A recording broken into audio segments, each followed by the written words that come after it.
Hello everyone. Today I am going to tell you all about the investigation. The provision of investigation is given under section 2H of Criminal Procedure Code. Criminal Procedure Code के section 2H क्या कहता है? Section 2H कहता है that it is a proceeding under this code for the collection of the evidence made by the police officer or by any other person authorized by the magistrate in this behalf. अब देखिए ये definition कहती क्या है. ये definition अपने आप में ही कहती है कि इन्वेस्टिगेशन का जो प्रोविज़न है, इन्वेस्टिगेशन की जो पावर है, ये सोल प्रेरोगेटिव है एग्जीक्यूटिव की, यानी कि इसको सिर्फ पुलिस ऑफिसर ही कर सकता है, कोई मजिस्ट्रेट नहीं कर सकता. इसी पर एक केस भी है, Sakiri Vasu versus state of UP. इस केस में ऑनरेबल जस्टिस मार्कंडेय काटजू जी ने कहा है, एक ऑब्जर्वेशन दी है और कहा है कि magistrate can not monitor the investigation. यहाँ पर मॉनिटर का मतलब क्या है? यहाँ पर मॉनिटर का मतलब है कि वो उसको सुपरवाइज नहीं कर सकते लेकिन इंटरवेन कर सकते हैं. अब इंटरवेन भी तभी करेंगे जब उनको लगता है कि ये इन्वेस्टिगेशन इम्प्रॉपर है. तो ये इस पर एक केस है और इसमें ये भी कहा कि it is the sole prerogative of the police officer. अब इन्वेस्टिगेशन दी हुई कहाँ है? आपके अदर किन प्रोविज़न में दी है?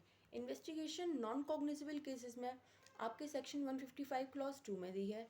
इसमें कहा है कि मजिस्ट्रेट के ऑर्डर पर ही नॉन कॉग्निजेबल केसेस में इन्वेस्टिगेशन होगी. और कॉग्निजेबल केसेस में सेक्शन 156 क्लॉज 1 में कहा है कि ये मजिस्ट्रेट के बिना ऑर्डर के भी हो सकती है. अगर वो उसके जुरिस्डिक्शन में, पुलिस ऑफिसर के जुरिस्डिक्शन में आता है वो एरिया, तो वो उस ऑफेंस में मजिस्ट्रेट के बिना ऑर्डर के भी इन्वेस्टिगेशन कंटिन्यू कर सकता है. अब ये दोनों जो प्रोविज़न है 155 156 की इन्वेस्टिगेशन की प्रोविज़न, ये प्री कॉग्निजेंस इन्वेस्टिगेशन है. कंप्लेंट केसेस होते हैं उनमें हमेशा पोस्ट कॉग्निजेंस इन्वेस्टिगेशन होती है. जैसे कंप्लेंट फाइल हुई, आपका कॉग्निजेंस लिया, फिर कंप्लेंट प्रोसीडिंग स्टार्ट हुई. कंप्लेंट प्रोसीडिंग स्टार्ट होंगी तो आपके कंप्लेनेंट को और विटनेस को एग्ज़ामिन किया जाएगा. उसके बाद कोर्ट देखेगा कि यहाँ पर प्रॉपर एविडेंसेस नहीं हैं और फिर वो पुलिस ऑफिसर को ऑर्डर करेगा कि वो इन्वेस्टिगेट करे. तो ये ऑर्डर जो होते हैं ये सेक्शन 202 में होते हैं और इसमें ये जो इन्वेस्टिगेशन के ऑर्डर हुए हैं ये पोस्ट कॉग्निजेंस हैं, क्योंकि पहले कॉग्निजेंस ले लिया गया, उसके बाद आपके इन्वेस्टिगेशन के ऑर्डर हुए हैं, तो ये पोस्ट कॉग्निजेंस है. अब आपके बाकी प्रोविज़न क्या दिए हुए हैं? जैसे आपके सेक्शन 167 क्लॉज 5 में दिया हुआ है कि समन केसेस में 6 मंथ कंप्लीट हो गए हैं और आपकी अभी तक इन्वेस्टिगेशन कंप्लीट नहीं हुई है, तो इस केस में भी पुलिस ऑफिसर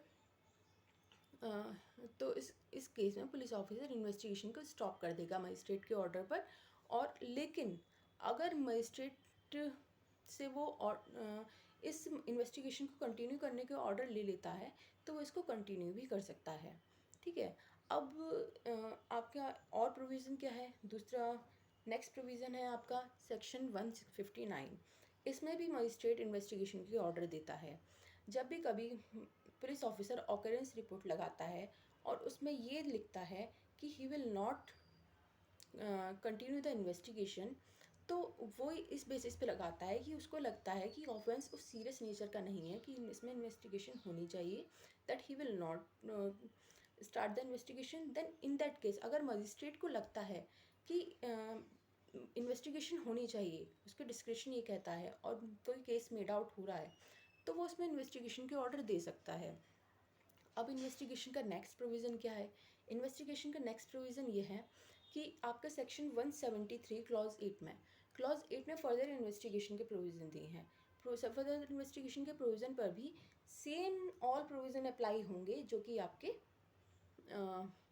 नॉर्मल इन्वेस्टिगेशन के.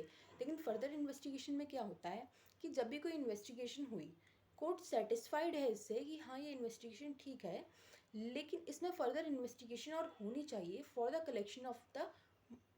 कलेक्शन और gathering of the more evidence, तो उसमें उसको फर्दर इन्वेस्टिगेशन के ऑर्डर कर देता है. और जब वो ऑर्डर करता है तो ये आपका फर्दर इन्वेस्टिगेशन कहलाता है.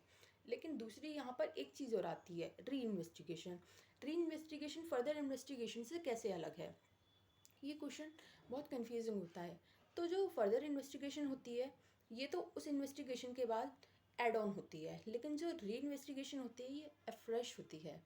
और इसमें क्या होता है कि अर्लियर इन्वेस्टिगेशन से मजिस्ट्रेट सेटिस्फाइड नहीं होता है तो वो री इन्वेस्टिगेशन के ऑर्डर देता है, लेकिन वो उस अर्लियर इन्वेस्टिगेशन के एविडेंसेस को और फैक्ट्स को अगर रिलायबल समझता है तो वो उनको फर्दर अपने यूज़ में ले सकता है उन रिपोर्ट्स को। अब ये री इन्वेस्टिगेशन का ऑर्डर कर कौन कौन सकता है? इसको मजिस्ट्रेट भी कर सकता है, इसको हाई कोर्ट भी कर सकता है, और कोई सुपीरियर पुलिस ऑफिसर भी कर सकता है। लेकिन कोर्ट ऑफ सेशन इसको नहीं करता, जब तक कि वो offence exclusively court of session के द्वारा ट्रैवल नहीं है। और इस री इन्वेस्टिगेशन को वो सेम एफआईआर पर भी कर सकता है और फ्रेश एफआईआर पर भी कर सकता है। So this is all about the investigation. अगर आपको भी इसके अलावा कोई इन्वेस्टिगेशन के प्रोविज़न पता है तो प्लीज़ कमेंट करके